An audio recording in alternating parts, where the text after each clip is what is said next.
I don't know. There we go. We are now officially live. Hey everyone. Hi Good guys. evening. Cool. So for those who are wondering what happened, well, our community leader spotlight episode is starting right now.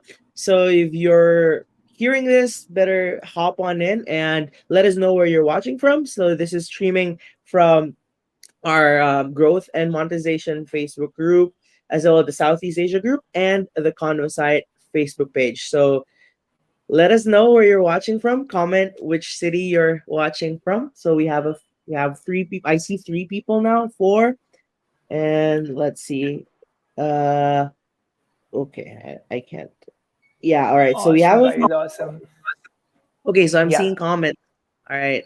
yeah, yeah. Hi, Raki, Hi Pooja, Raki. and Uh, hello. yeah.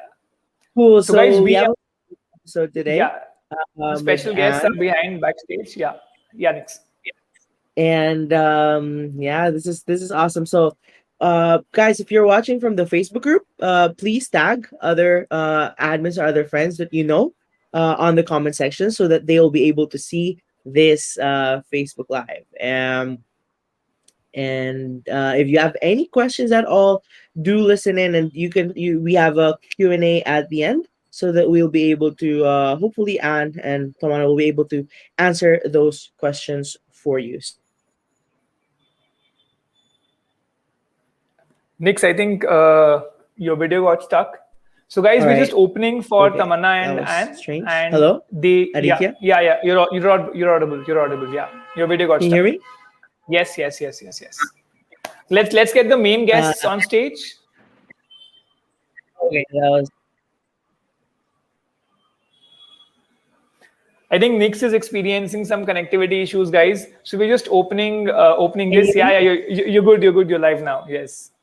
Okay. That was great. All right. So let's go live. Let's bring Yeah. in uh so guys, so we'll bring in now Tamana and Anne to And kick off the community leader spotlight series. Hang tight.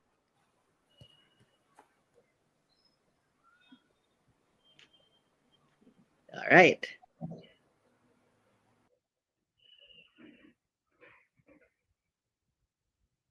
Hi.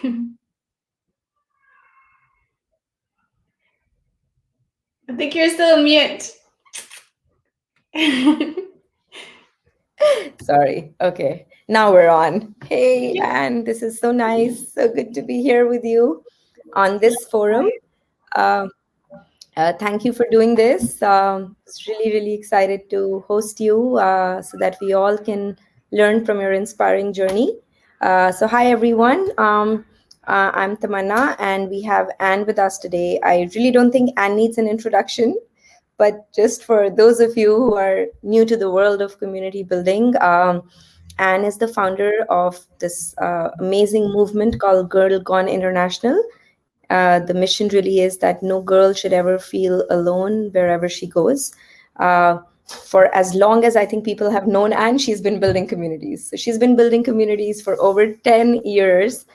She has communities in over 200 cities spread across the world with close to 500,000 members. And she runs all of this with a team of 1,000 plus volunteers. Yes, 1,000. So, here we're trying to figure out how to get one volunteer admin or moderator, but Anne has done such an amazing job of running this entire network of communities with volunteers. And Girl Gone International is I think, Anne, you will describe it better, but whatever I see and hear, it's more like it's like a feeling, right? I don't even want to call it just a brand, right? It's an emotion, and I see it because I'm a part of so many of your communities, and that's something that has always inspired me so much. They have also done over 15,000 events. Yes, 15,000 events in all these years. And a fun fact is that Anne started this when in 2010 when she moved to Hamburg, her 10th city in 10 years. So, here is Anne for us. And thanks again for doing this. Very, very happy to be here. I always love talking to you. So any reason to talk to you and to talk about communities, I'm always here. So Anne is also a very dear friend. Again, a gift of the Facebook Community Leadership Program. Someone who's always there, who's very empathetic, and who understands, the joys and the troubles of leading communities. So she's my first port of call. She's the person who I go to when I'm in trouble. Okay. So Anne, first things first. How did Gone International start? Like, tell us more. I know it's 2010, but tell us about the journey.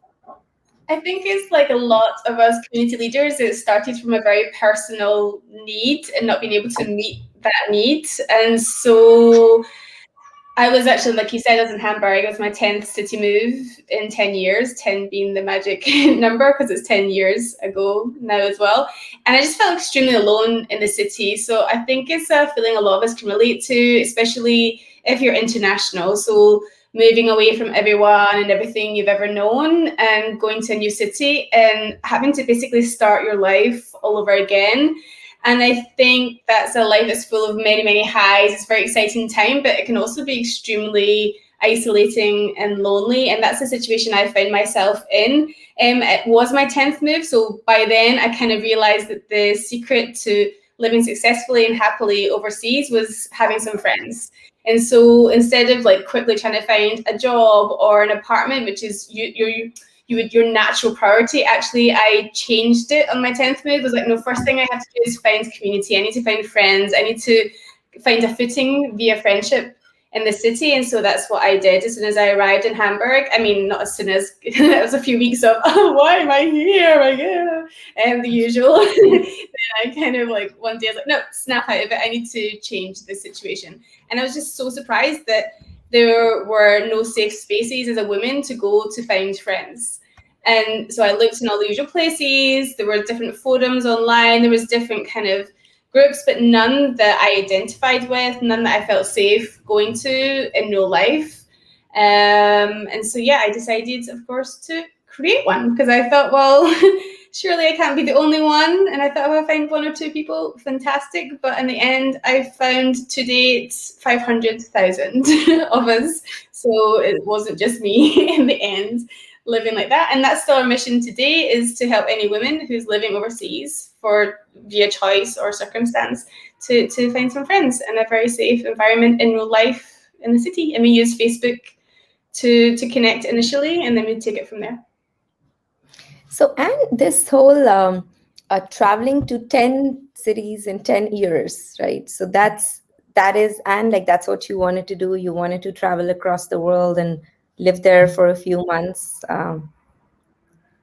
Yeah, it was. Basically, I studied at university. I did international languages. I did international economics and languages, and I think that kind of always prepared me for going overseas. And the first place I actually went to was to Caracas in Venezuela. That's the first time. Well, actually, it's the second place. The first place I ever went to was Andalusia. I kind of packed a bag when I was 17 and headed off. And there was no like, Google Maps back in the days. It was just me jumping on buses with my Lonely Planet, and that kind of gave me the taste for further travel. So then I went to Venezuela, and I think that's the first time I was kind of working and living overseas. And that is, not to show my age, but that was back in 2000, just before the millennium. And so I got there, and it was just completely like nothing I'd ever known, completely very, very different from the life I was living back in Scotland. But once you kind of make that break and you discover another part of the world, it's very hard to go back to how life once was. And so I just kept going. It's awesome. That's awesome. And now there's 500,000 women with you that are just going, right? It's so interesting how they find each other. And I have to mention this, that I was reading a post on your community yesterday where two women who apparently got cheated by the same guy, they met each other, and now they're traveling together. I was like, wow. They're traveling across Turkey, and it is just so amazing. Like there was so much. I was fascinated, right, by just the possibilities, of people finding partners to travel, of not being alone. But this one was like classic. I was like, wow. Yeah, yeah. So So that's, that's sort of the possibilities. But and tell me that when you started, how difficult was it to get to your first set of members? And I understand this was 2010, so I'm not sure what Facebook algorithms were doing at that point, or if groups was a focus at all, because I know the focus was pages. So how difficult or easy was it to get to the first set of members? yeah, I think it's a really good question. And it leads me, I can take you back in time. Let's go back 10 years to 2010 Facebook in Europe.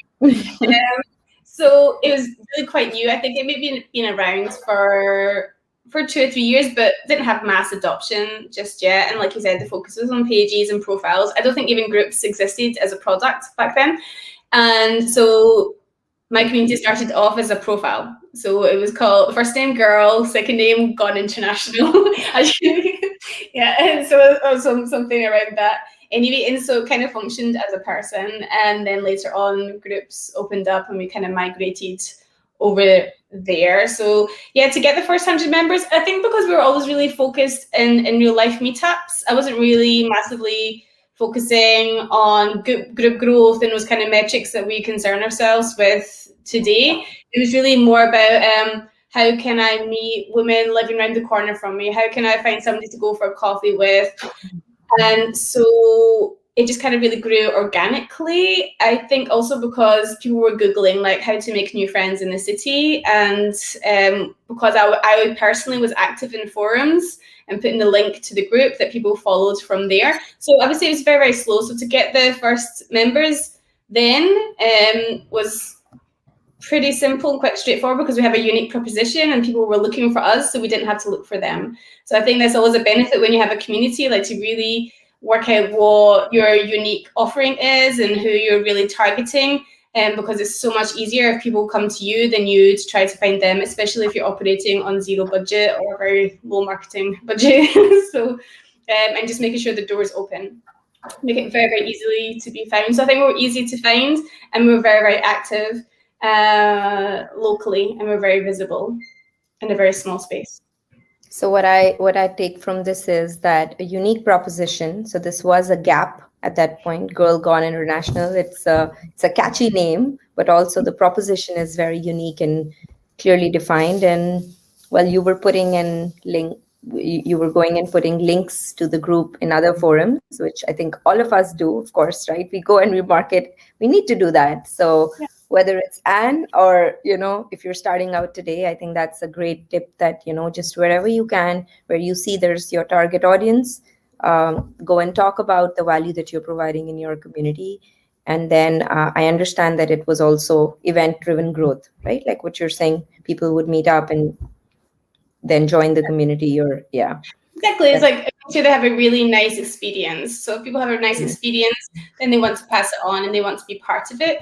So I think from the beginning, having this culture of meeting up in real life and just being extremely open, extremely friendly, really benefited from us. And that sort of, I think that's because maybe it's my personality that I'm very open and I'm very friendly because I'm Scottish, it's in my blood. And I think that kind of drove the community in the beginning. Also, my personal need of wanting to make friends. So I had a lot of energy to put in, and I would spend a lot of time messaging people. And actually, some people still say to this day, "Oh, you're that weird girl that added me on Facebook and started messaging me." I'm like, yeah, that was me. So I did a lot of things, and I think it's like you can do these things in the beginning. So when you open a new community, even now when we open a new community in a new city, that community manager is still in the same position. They don't know anyone. They don't know how the city works, and we're starting from zero. So everything I did personally in the beginning to start the community in that first city of Hamburg, we still do 10 years later, exactly the same thing in a new city when we open, because that community leader is in exactly the same position that I was in way back then. And so we do the unscalable things in the beginning, like reaching out to people, doing a lot of legwork, putting up posters locally, investing a lot of time in building these initial relationships and getting your founder members, because from there, if you've got your first like 20, 30, 100 members and you have a nice relationship with them, then the community is always going to grow, and it's going to grow in the right direction. I think lots of good nuggets there. Two things that don't scale, and Anne is really one of the best examples of it. Of how she's done it. So, like she said, she's the first community manager. She was the community admin in Hamburg, but till date, which is 10 years, and I think tens and hundreds of algorithm changes and scenario changes, and we're in a different world today. But fundamentals are still the same, right? The meaning and really the what defines a community has not changed, and it's so beautiful just to feel it, right? Because I know a lot of us, just because we're building on Facebook or we're building on another platform, but there's external factors that impact growth, and we can get demotivated at times, or that can impact engagement and how much my community gets discovered. But I think those fundamentals of facilitating connections, and what Anne said, do things that don't scale, go and talk about your community everywhere. Your first 20, 30, 100 members who are your core members are very, very important for them to be aligned with the mission, and then they really drive the community forward. It's very important, and I can tell you this much, guys, that so Anne is a person that I'm most inspired by. Like, if there's one person that I knew before starting Baby Destination that I could go to learn about what does a community even mean, I would have gone to Anne. Too bad I didn't know her back then, but just because she's done it, right? She's been there, done that. Uh, and I now want to take this as a good segue into talking about how you have really created this entire process and structure around it. I am fascinated by this, and I'm fascinated because we've been very good in technology, right? So we've been very, very good in automation, which is where you and I click so much, because I think our minds are the same. We think of automation, but when it comes to processes, like, I don't think even we're 1/10 there where you are and what you have implemented. So just for the benefit of everyone, when Anne says that they still do the things that Anne did 10 years back, they do it, but they literally have a playbook for everything, right? As far as I know, Anne has a playbook for every single thing, for community scaling, community engagement, and which is how she, sitting in wherever she is, right, whatever part of the world, is able to manage this army of 1,000 volunteers who are so driven and who are driving this mission forward. So, Anne, tell us about that. When did you first start of creating it? Does it come to you always naturally? And just tell us actionable things that we can take away. Sure. I think first of all, when I think about it a lot, I realize it's how my brain works, because I did like 6 years of international economics, and that in itself kind of structured my brain to scale things. It's like an educated process. So that's been kind of burned into my brain of 6 years of study. It's quite funny. I didn't appreciate my education until now. I was always thinking, well, why did I study for so many years? Why did I do this? And it's only the last few years I'm like, oh, because it made me who I am, and I didn't realize.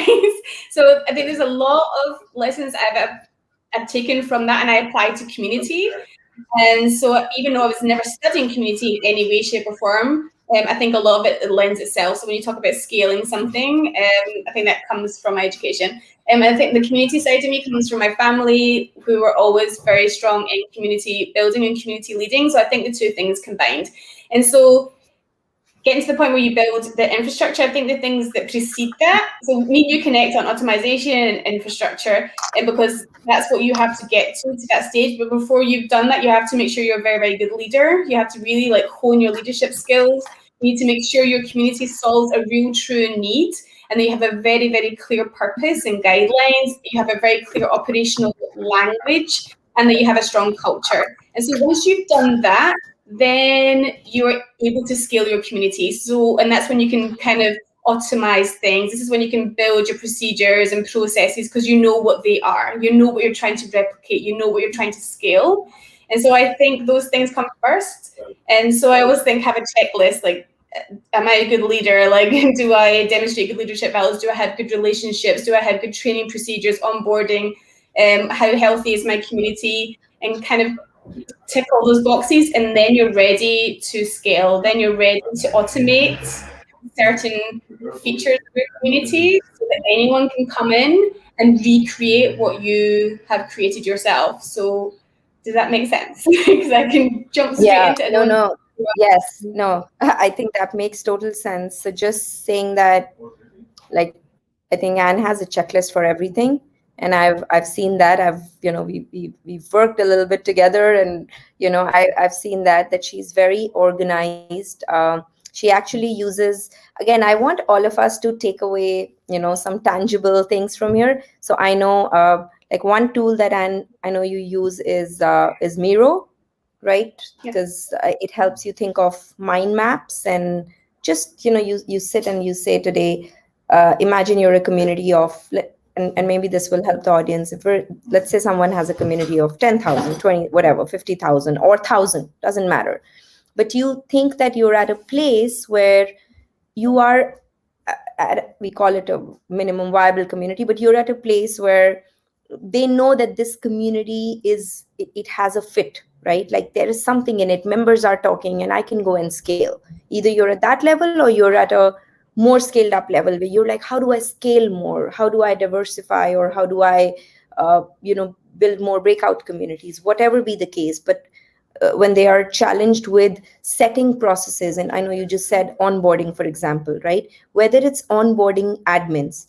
And by the way, I think I did not mention, but this is Anne runs a non-for-profit community, which is why I want to mention again, these are all volunteers. So it's not like they're getting, because that's also a question that comes up, right? And whether it's a non-profit or for-profit, but identifying the right people, onboarding them, and then you spoke about the operational guidelines and setting processes. If someone was to think today that I want to do that, I want to invest some time and energy in setting certain processes which we'll follow in a disciplined manner, because that is really what leads to magic, right? And I cannot emphasize that enough. How do you suggest they start? Like, what tools, what's the first thing to do, like whatever actionable nuggets you could give us. Yeah, so once you're really happy with, if you have your one community, so say for example, I had Hamburg, and then somebody comes to me and said, okay, I want to do exactly what you've done in Madrid, because I'm moving to Madrid. How do I recreate that? Or I'm moving to Jakarta. How do I recreate that? Like, that's a very, very good question. And so literally you have to sit down and work out how you have done it. And this could be like, you have to kind of workshop this with yourself or with someone that you have a good vibe with, and just sit there, because you're going to have to start to map it out. So you say about using Miro. I use Miro because I like to visualize things and to see how things are connected and be able to move them around the page. And so you go, so you've done this one thing, and then how does that connect to the next? Yeah. So I would say if you're at the stage where you're very happy with your community, it's healthy, your members are engaged, that you have all the basics, all the fundamentals done and in place, now it's time to write that all down. Create your first playbook, because at the end of the day, you want to have a very easily digestible and step-by-step guide on how to do what you have done. And so in theory, you should be able to just simply pass that over, and they should be able to follow that and check in with you now and then. So that's basically what I did. So when people started to move, so for example, a girl, Tamara, she was a member in Hamburg and she was moving back to Madrid, to her home city. And she said that Girl Get International has been such a lifeline. I want to know, I want to do what you have done. And so first of all, I was like, oh, actually, okay, so if you're going to create Girl Get International there, then that's a brand now. So we had to be very careful about our brands and how things looked and how things sounded. So therefore, I created a brand guidebook. So this is our logo, and then rules of how to use it. And these are our colors. You can only use these colors. You can only use these fonts. This is the kind of language you use. We avoid these words. We use these words. And so I would have that there. So they wouldn't have to come and check with me every 2 seconds. Can we do this? Can we do that? Because that's very time consuming. And it also empowers them, because it's actually disempowering. You have to keep going back and asking people questions if you feel that you're not stuck in that loop. So I found it's very empowering for others to be able to self-serve and self-educate. So it's kind of my job to give them this playbook, and they'll be able to check, can I use this color? Can I use this image? Yes or no? And so that kind of gave them a sense of ownership.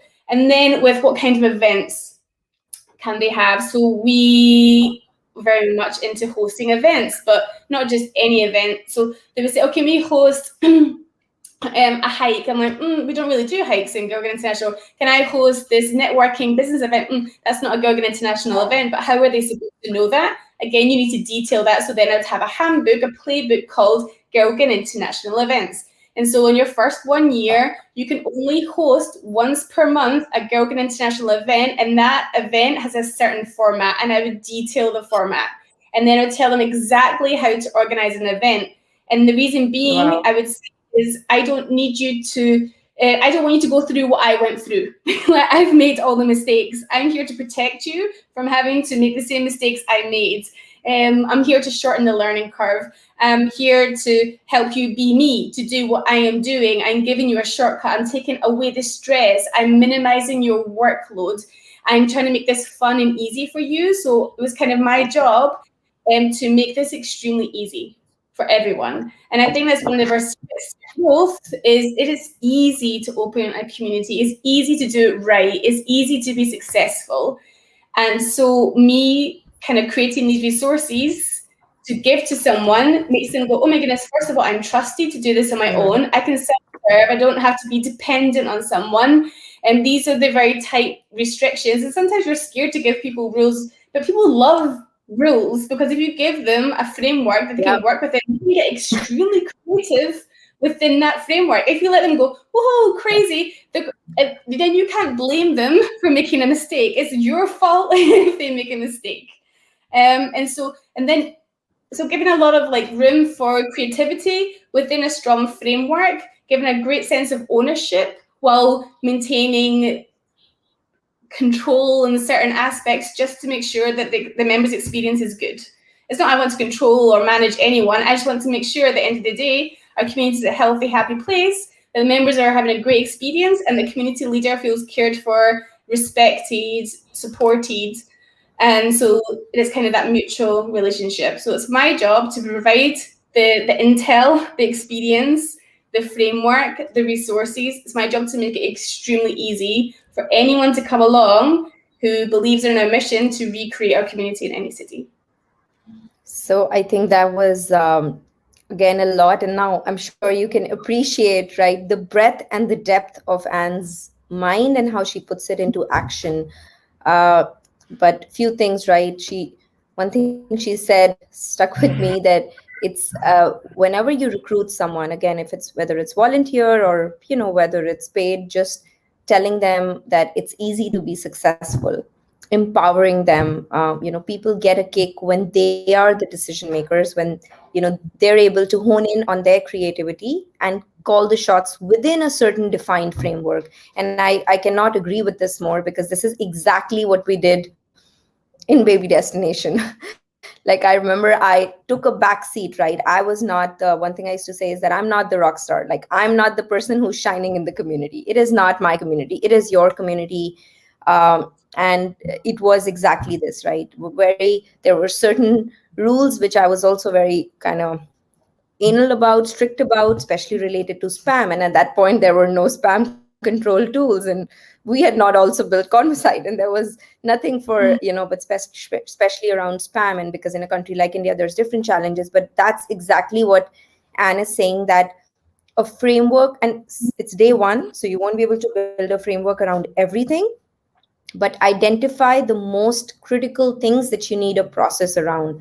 So let's say you were to start a different community, like Anne is saying, like literally, if you put down what are the 5 things that did the best, or what are the things that I do day on day, and you may see that, my collaboration posts do really well that I share sometimes, or my polls do really well. I'm just taking an example, right? So you may be able to say that, hey, these 3 formats do very well in terms of engagement, because all audiences are different, all categories and geographies are different. So I'm just saying, like, what Anne said, and I know it may sound like a lot of things to draw processes on, but just start with one. And I think, like Anne said, if you put it down, and again, Miro is a great tool, you could use it. It's free to just visualize, your mind onto onto paper, and then just start putting it down. And one thing that Anne, you said is that it should be so simple that you give that checklist to someone and someone should be able to run with it. Like, think of it from their perspective that they should have no more questions after that. So if you hire an admin moderator, already think upfront what are the challenges they could face and come up to you with, and all that should be answered in that in that Yeah. guideline that you've set out. And I'm not sure, Anne, but I think you've, like, I don't know of any other community network actually globally which has um, this scale of volunteers running it. Just curious. Yeah. I don't know if you know, but I don't know of. I And I don't think know. this is how, right? Like, without this, this wasn't possible. Like this. I Uh, think as well, it's what you said resonated before. It was about you taking the back seat. And I think this is really, really true. It's my job to set everyone up for success, and I'm in a supportive function. So you have to check your ego.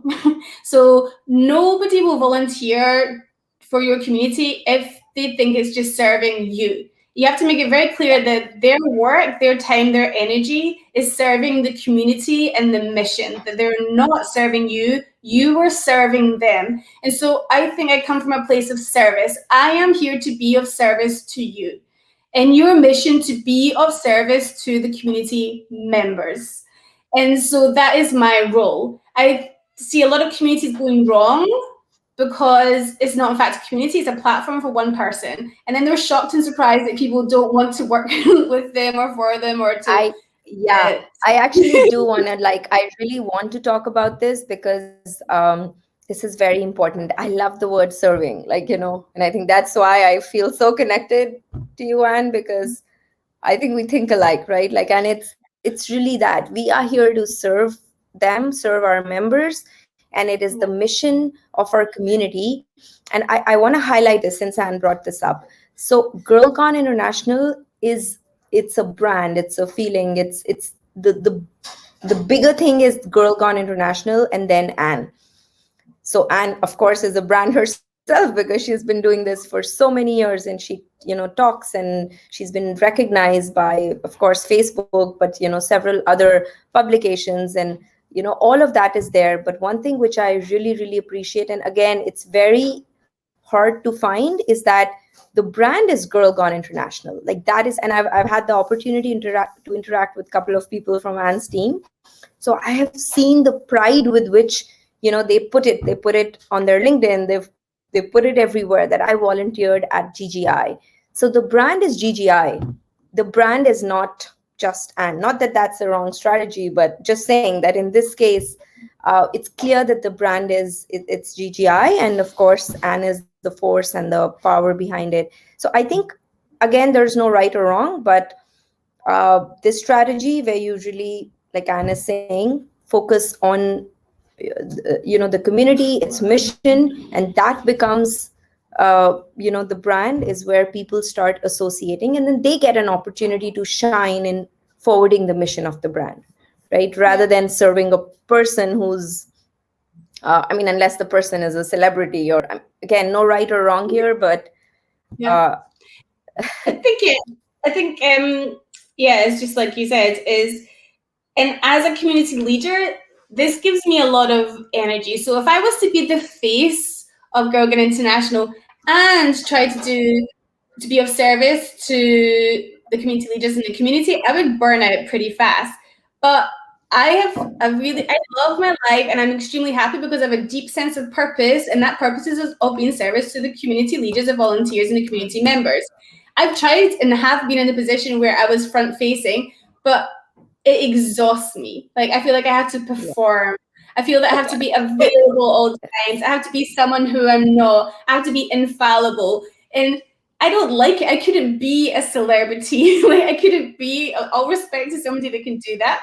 But I think community leaders, we all recognize this feeling of being of service is having a strong purpose in life.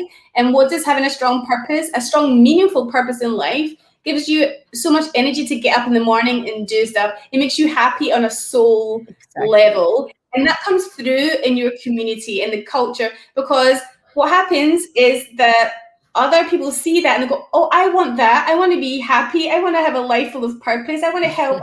You do that by helping other people. Show me how to help other people. And so, because people want to help, but often they don't know how to help other people. And so I'm like, well, I worked it out, so let me show you. I am happy because I help other people. And they also say there's no such thing as an unselfish good deed. And so I'm very conscious that in volunteering and helping and being of service to other, I am being in service of myself. I am helping myself. And so it's a very healthy way to live. And so I think this is why I have so many volunteers in Gilgan International and why they stay for so long. This is crucial to our retention because most of them have been like for 5, 6+ years.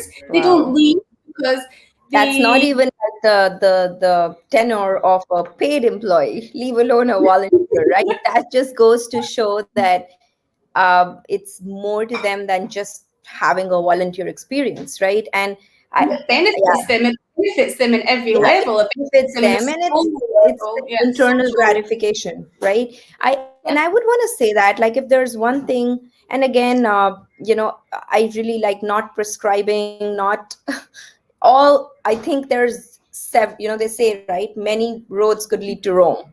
This is not right or wrong. Anne and I connect very It's strongly on one this, way. so we're just saying, and we're going to just talk about what our experience is, but by does not mean that if a personal brand is there, I think that's a great approach too. I just think we both are not maybe cut out for it. The pressure, and so you will, yeah, you and we've spoken about this at length, by the way. We're very similar, so we Yeah, will I think share it's with a you. personality type. It's a personality type, but I'll tell you, there's if there was one question, like, if you guys are thinking of scaling and scaling with the team, because I mean, end of the day, no matter which path you take, there's only so much one person can do. There's only so much physical, emotional time pressure one person can take, right? Because scaling has its own challenges.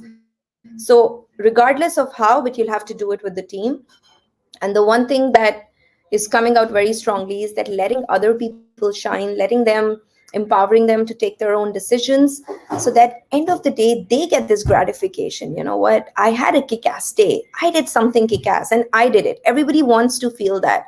So if I were to ask one thing, I actually want to mention this while we're on this topic, and then so that we can take this example. But I think recently, Anne's GGI was selected for a Facebook accelerator program.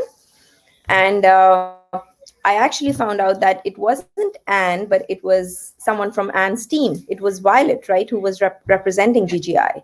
Now, I really want to take that example because it talks a lot. Like, it does talk a lot, right? It's not just it's preach, like it's not just preaching, it's really practicing. So Anne, of course, over the years, GGI has been recognized, like I said, several times, and but for Anne to give her volunteers and some of her top admins and moderators an opportunity to be a part of these programs where she's taking the back seat, it means a lot. And if you were to ask yourself, if tomorrow you get two kick-ass people, right, really active people in the community who are driven and paid or volunteer, would you be okay with them taking the front stage, whether it's taking an award, whether it's just driving things day to day in the community?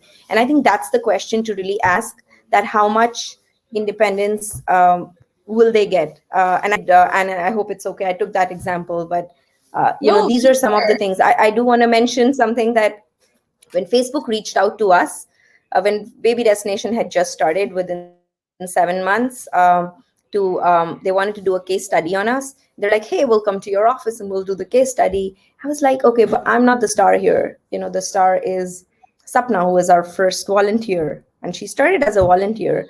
We actually went to her house and we did the shoot there, and she was in the case study video, because I'm like, she's the one who needs to be highlighted here. So again, I'm just taking a couple of examples, not saying it should work for everyone, or but this yeah. is really something to consider, guys. Yeah. I think it's what that's a good leader as well is that first of all, I don't need my ego massaged. I don't need any of that stuff. So I get my personal satisfaction from seeing everyone else shine. And so if I can push forward my team members, and so for me, like, I want them trained up. I want them to feel they can go and do everything and anything and do amazing things in the world. And so I will, if they have skills they want to gain, I'll try my hardest. I'm not saying I'm perfect in any way, shape, or form. I truly am not. But I will try to get them skilled up in an area, or I'll try to push them forward. Also, I want to make sure that my community members are not represented by just me, because we have a deeply diverse community. Exactly. We have a community that over 10 years has been built by thousands of women. Also, we are intersectional. So I actually cannot represent my community. I can represent as a founder, and I can take a role as being of service to the community, but I can't be the face of my community because I don't represent the majority of the members. And so I think when members join the community, they need to look at the leadership and identify themselves with that and go, okay, I am represented Gold. Yes. here. Yes. I am welcome here. I have space to take on a leadership role within this community too. And so I think it's my job as a community leader to make sure our community is led by an intersectional board of women that represents intersectionality of our community. And so I'm extremely conscious of that. So when I put people forward for work with or projects with Facebook or for an award or something like this, is because I want them to represent our community. I want to see them thrive. I want to see them rewarded. I want them to get enjoyment. I want to keep them. Also, like, this is a fact. I want them to feel like they are developing all the time. And so maybe it gets to the stage where I'm like, well, I don't have much more to give you because you're actually better at this than me. So what can I do to help you up the next part? Okay, maybe it's giving you introductions to people. Maybe it's helping you find a job. Maybe it's introducing you into a project. Maybe it's connecting you in with the teams in Facebook. Like, what's the next step in the journey? So I think it's a constant journey of learning, and just be conscious of where they're at and where they want to go, and how can we work together to make that happen. That's amazing. We, again, absolutely same thought and mindset and that we've used, right? It's member persona is very important. You will only identify with the leader who has the same persona as you. So I always used to say this: decentralized leadership. Even when we started, people were like, what is that? Like, why? Like, why don't you want to be like, you keep hiding. And I'm like, I'm not hiding. I'm really, No, it's not.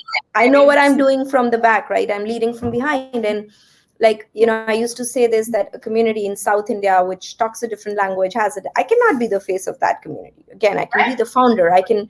So I would again, request everyone. Of course, we can, Anne and I can talk about this, all day long. But I really think, just few takeaways. If you want to scale, and again, to each, but if you want to take this inspiration and scale massively, because by scaling, I don't just mean one number. So you could have 500,000 in one community, which is great, and you think that you can still be the main face and have other people support you. But this is really talking about scaling across different either categories or local or locations or languages, etc., which is, it's a scaling framework we've spoken about in some of our workshops also. Right, it could be parenting communities by expected due dates. It could be lots of ways to just scale the number of communities, and then build an entire network of support. But if that's the route that you want to take, then definitely identifying members, having the right processes in place, starting with the most critical ones, and then seeing how people are able to operate independently within those framework, and really setting them up to succeed or to shine. Like, just the joy of that is like it's next level.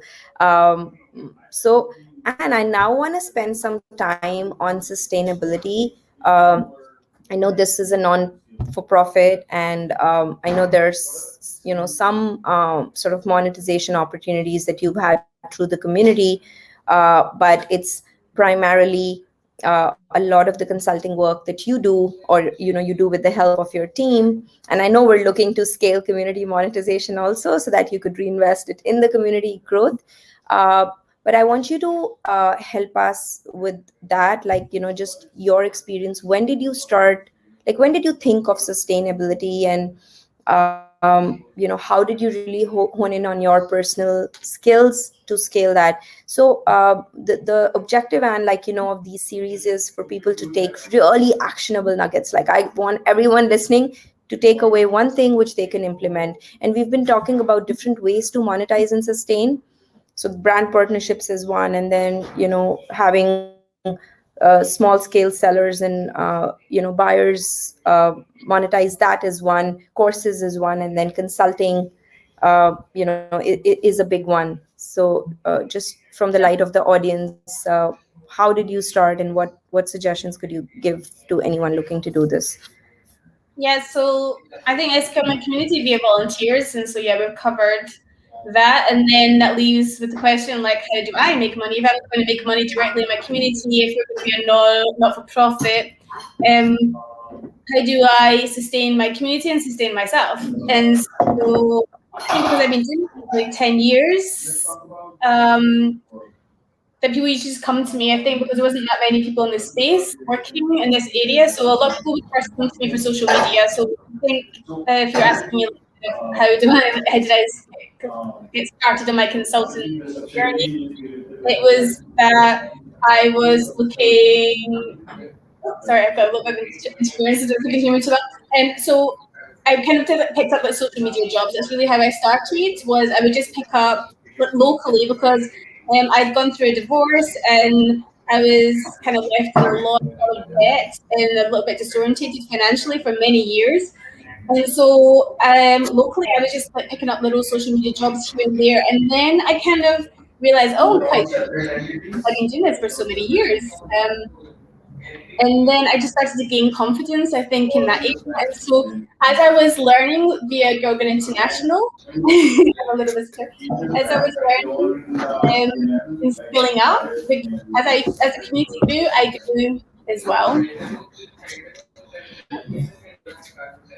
Sorry.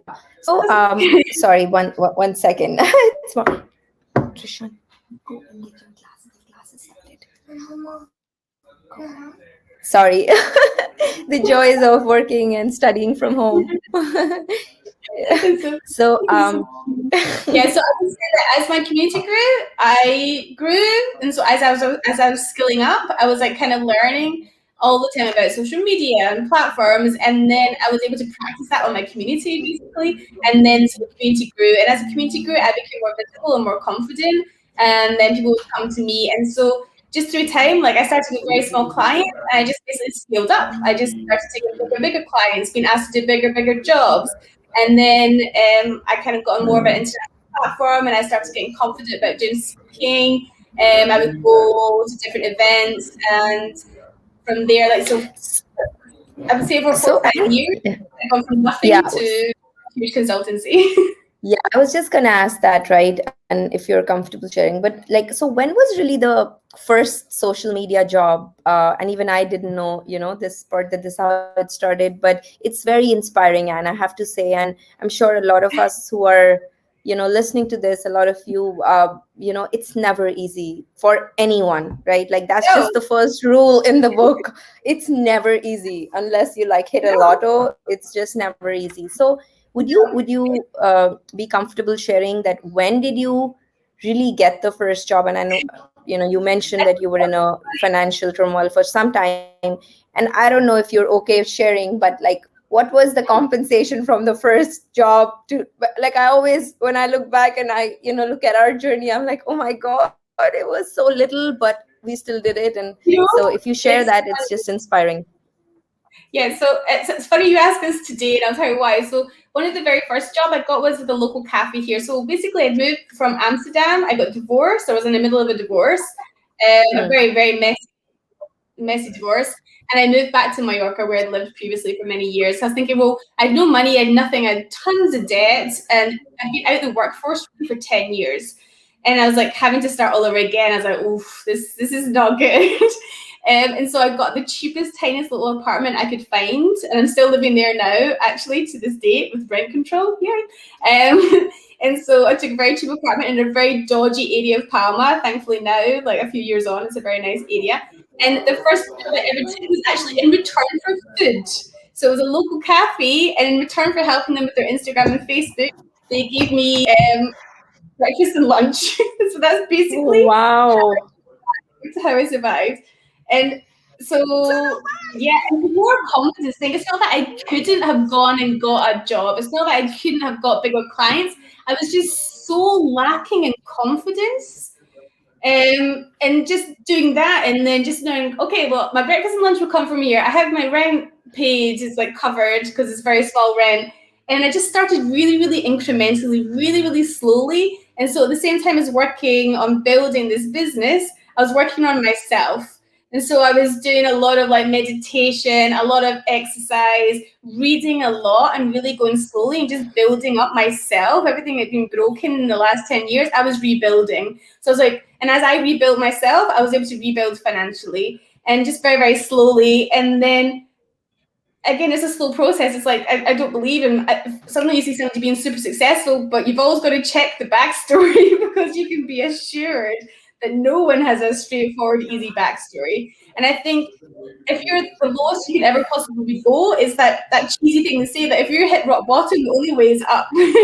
And so, like, how are you going to get up? So first of all, you've got to make sure you can get up in the morning, and then just work on that. If you can't really get up, you're going to just go slow, like put your shoes on, go get breakfast, just go really, really slow and just slowly build up, and then you build momentum. You build confidence, you build momentum, and just look after yourself, and just make sure that you're financially covered, and then learn financial skills as well. Like, I had no idea about bank accounts or saving or invoicing, none of that stuff. I hadn't dealt with any of that for 10 years, so I just had to educate myself. So I spent a lot of time like reading all those boring things they don't teach you at school, like how to manage your finances. And then yeah, it just, I would probably say year on year, like my income increases. And so it's nothing miraculous, it's just momentum, it's just compound, if that makes sense. You can start from anywhere. It just, and drop your time scale. I think people put so much pressure on themselves, like, I have to be this big, no, you don't. No, you don't. Like, forget this Yeah. hustle culture, forget this stress.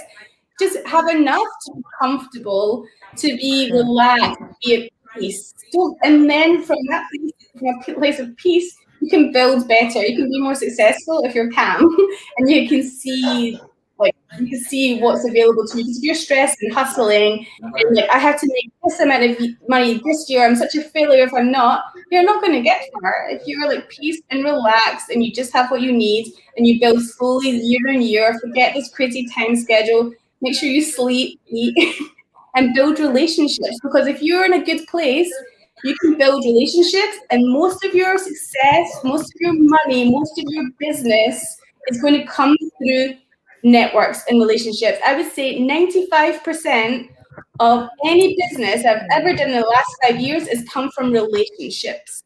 And I can only nurture relationships if I'm nurturing myself. And I get these things through friendships and relationships that I didn't intend to. It was never my intention. I come from a real place. I want to connect with these people. I love them being in my circle. We have amazing conversations, and I ultimately who do they want to work with? People that genuinely care about them, the people that they trust. So that's why I would say, like, work on yourself as much as you work on your business. Work on authentic relationships as much as you hustle.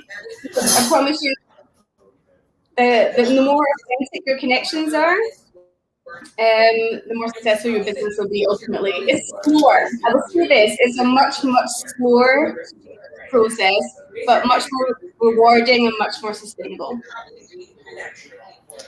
And I was getting goosebumps as you were talking. Thank you for, first of all, sharing this so openly.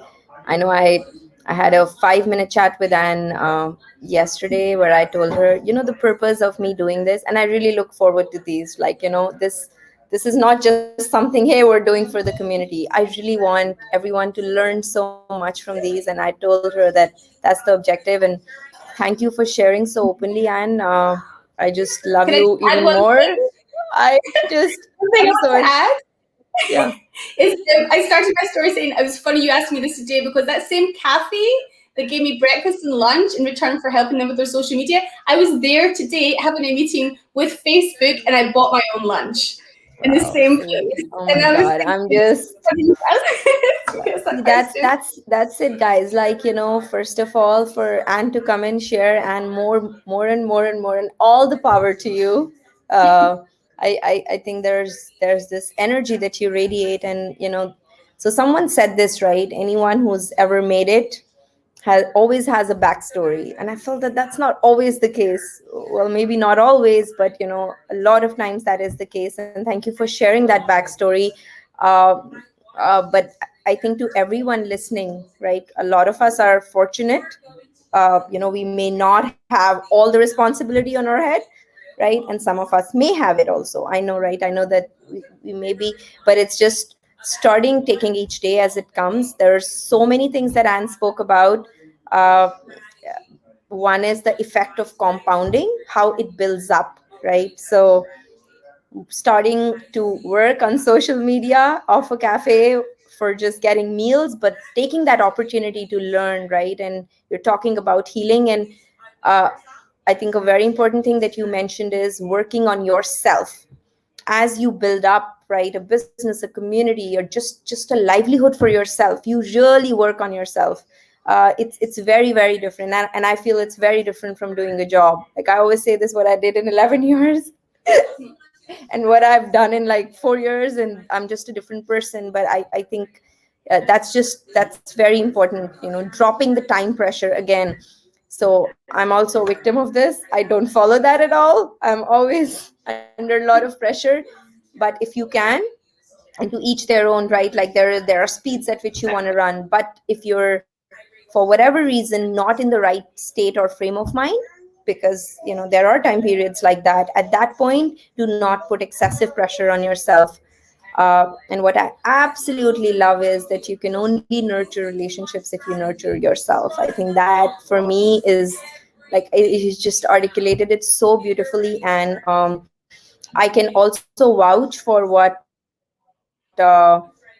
Anne said about networks and relationships. Every single good thing that has happened, right, even to me in the last 4 years journey, it's because of that.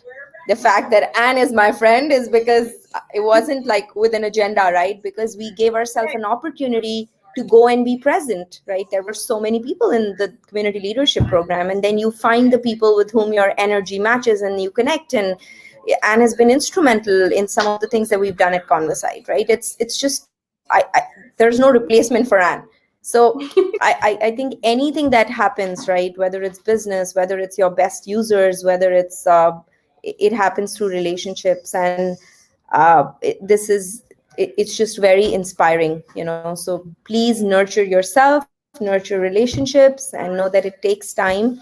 uh, and we should do a, I wish you did a before and after picture, right, when you were working at the cafe and today when you were having lunch at the cafe.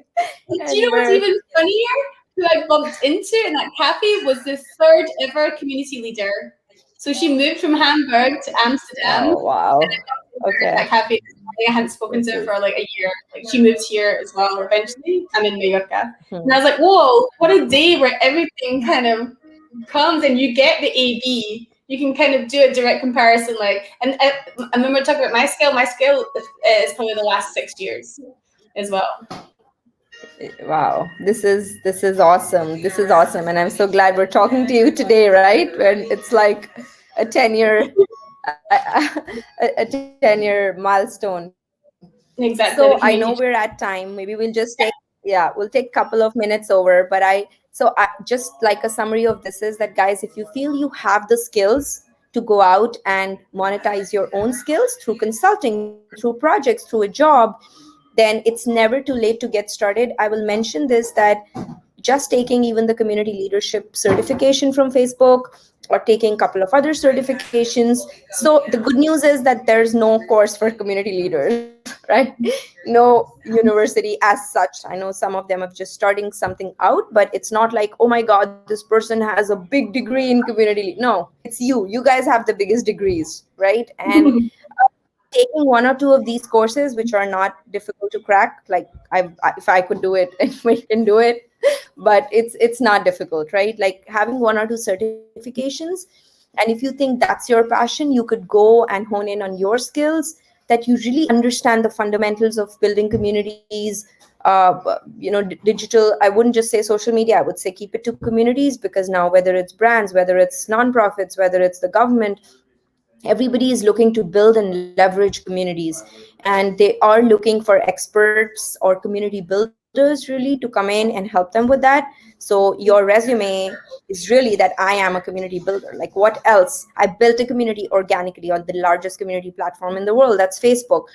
And then if you have that certification, even if you get to do one or two projects for not that, it's not that much compensation, right? Or it's just some value, like some other value exchange, it'll help you build your resume or profile, and then just go in and take in more and more projects, apply. There's a lot of platforms where these roles get posted. Yeah. There's freelancing platforms. So just if you're in that court, then just get started, and get started small. But I can tell you this much, that there's lots of opportunities out there. Yeah, I would absolutely reiterate what you said is, because a lot of people ask me, can you give me a community manager? Can you recommend someone to me? And I would say that if you have built a community, you have a massive competitive advantage, because there's a lot of theory. You can go learn a theory. Absolutely, you need the theory. So you need to take up the community management qualification from Facebook. Absolutely, will differentiate you, and it will also teach you the structure. You need to learn that stuff. You need to know why your community works. You need to know that piece, the academic side of it. There is a science, there is a framework, and you can learn that via that course. You take that, and then you take your community to show that you can put it into practice. Then you're like way ahead of the pack. Then you should get a lot of confidence from that, saying, okay, I actually have a lot of practice. And also the client, the other person is going to be very impressed, because what they essentially want to do is do what you have done. This is what they want. This is what they will pay you for, is to do what for them, what you've done with your community. And so you need to be able to replicate that. And so taking this course, podcasts, books, like fill your brain Yes, with this stuff. And keep an open mind, because it's a developing area and you have a lot of room right now to. exactly. We're just getting started, right? Yeah, Yeah. we're just getting started. Yeah. So How I you really. know we are. Oh, you are. Yes. Sorry.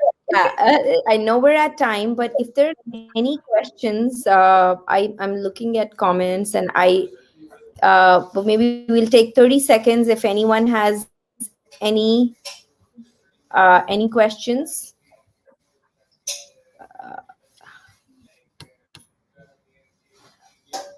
And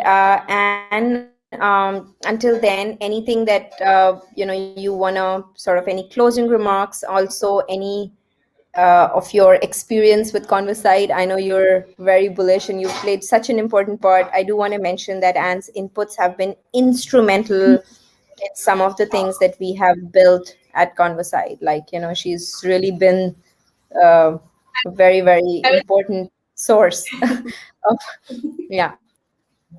I would say, for me, something that definitely helps with Convosight, because we have 200 communities, and so you guys very kindly built the version Anne for the dashboard that has all the communities in one place. So for me, that's massively helpful in my efforts to scale the community, because it gets more complex as you grow. And so using Convosight has actually helped us put everything in one place, which is what we were missing before. So that's actually eased our workload and increased our visibility, and make life just a wee bit easier, which is what we all deserve, to have a bit of a life. So that's what I like about Convosight. It's kind of solving the day-to-day issues that we have as community leaders, and because you're responsive, So if you say, okay, we need X, Y, Z, explain why, And then often like your issue, the communities is something that somebody will share. It won't just be you. It won't just be you having this issue, or and so being able to communicate that with Convosight in this group is extremely valuable. So I would say to any community leader, like take advantage, like engage in this community,